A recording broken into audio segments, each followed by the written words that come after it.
People think that the 12 steps is about alcohol, and it's one of the biggest misconceptions ever. Everybody thinks that everybody that drinks and an alcoholic or an addict, that they're, addicted to drugs and alcohol, and that's their problem. It's not their problem. It's never my problem. The problem is I didn't know how to live my life.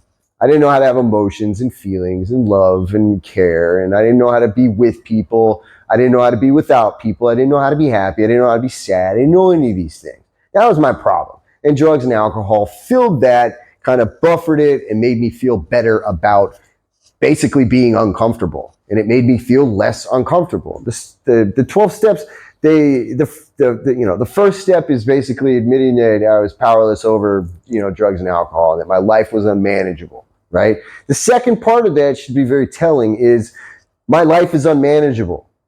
That's the biggest part. That's the biggest part, because it's not about the drugs and the alcohol. It's just not.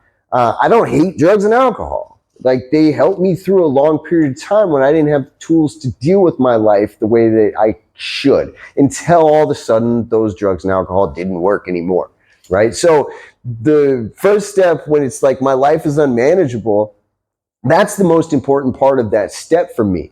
It just is. It's the most important part of that step for a lot of people. We all know we're psychotic when it comes to alcohol and drugs, and we're like, I don't know how to stop. I have no idea. I don't know what to do.